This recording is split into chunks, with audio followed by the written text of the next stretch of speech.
Mes salutations au peuple africain et du Gabon, mon pays. Nous faisons immersion à Libreville où nous constatons des grincements de dents, un flou, une incohérence, un désordre concernant le déguerpissement de plusieurs Gabonais qui se retrouvent à la Belle Étoile parce que tout simplement il faut rétablir l'autorité de l'ordre urbain. Tout le monde est d'accord que la modernisation de notre pays et de notre belle capitale est un impératif, mais il faudrait cependant essayer d'être cohérent et le faire avec beaucoup de délicatesse, surtout avec beaucoup de rationalité, comme ça s'est fait au niveau de la nouvelle voie d'Okala. Quand on a déguerpissé ces populations, vous avez constaté qu'il n'y a eu aucun bruit. Et là, nous avons des témoignages de certains résidents. Nous avons eu les interventions du ministre de l'Habitat. Il est temps qu'on arrête de se lancer la balle. Il est temps que le dialogue prime pour trouver une solution, soit temporaire, soit définitive, pour ces nombreuses familles gabonaises qui vivent à la Belle Étoile. C'est vraiment mon message, un message d'apaisement. Je pense que le temps où on accuse tel ou tellement, ça ne nous fait pas avancer parce que ces familles restent toujours là, à la Belle Étoile. Donc il est temps que les autorités politiques et publiques et les représentants des habitants essayent de se mettre ensemble pour trouver une solution pérenne. Je vous laisse suivre quelques interventions de certains habitants qui étaient très contrariés. J'espère que la tension va baisser et qu'on va pouvoir trouver une solution pérenne pour la dignité de toutes ces familles. Moi, je vous dis au revoir, que Dieu vous bénisse depuis vos différentes positions. Je suis Eric Kera. J'assume également l'intérim du chef de quartier de Plaine-Noirity Nord, simplement parce qu'il est parti dans l'au-delà.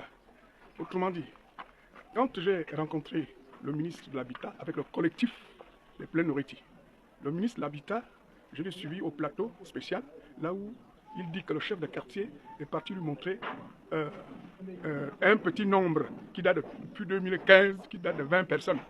Mais le ministre des TP a menti. Quand le ministre des TP on est parti, il nous a reçus avec le collectif. Mais je n'étais pas seul, j'étais avec le président du collectif, avec 5 personnes. Mais quand il vient au plateau spécial de Gabon 24, il dit que je lui ai présenté un petit nombre de 20 personnes. Alors que lui n'avait même pas de document. C'est notre documentation qui date de 2015, de l'U7, qu'on lui a présenté, en disant que du canal et les riverains, c'était à 10 mètres.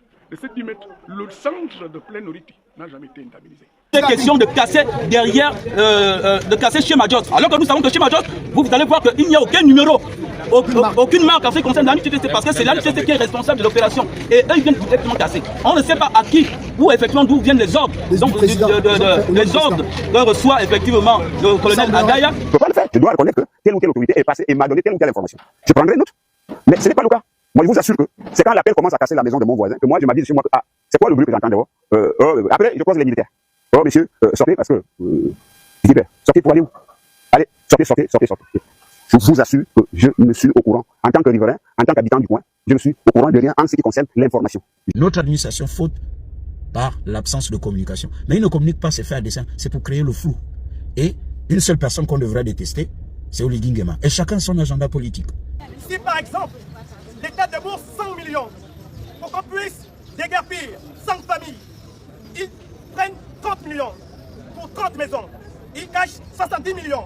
Ils reviennent 10 ans plus tard en arguant comme argument qu'ils ont dédommagé tout le monde. Et lorsqu'on leur demande la preuve de leur déclaration, ils nous déclarent que le fichier est perdu. Cet état de fait manifeste montre bien évidemment et certainement un détournement de fonds qu'ils essayent de camoufler. C'est lui qui est aussi aujourd'hui le ministre de Oligui, en charge de l'habitat. Et c'est lui qui a dit à son patron que nous avons reçu de l'argent. Et c'est lui aussi qui n'a pas menti partout que j'ai déjà payé. Cassé. Les juristes, on devait voir ici les procureurs, les huissiers, les machins qui sont habilités à régler ces problèmes. Ce n'est pas les gendarmes. Deuxième point, le message est passé à la télévision que la zone de l'Assemblée n'est pas impactée. Troisième point, puisqu'on n'est pas impacté, ça veut dire qu'on n'a pas été régularisé. Il n'y a pas eu d'expertise, il n'y a pas eu quelque chose qui va dans le sens.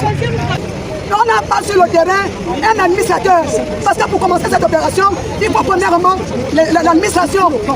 Et l'administration. Après l'administration, il faut passer, comme les autres l'ont déjà dit, la justice.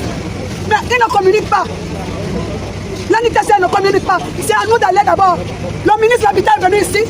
Il ne s'est pas arrêté. Il est rentré. Il n'est même pas venu vers nous.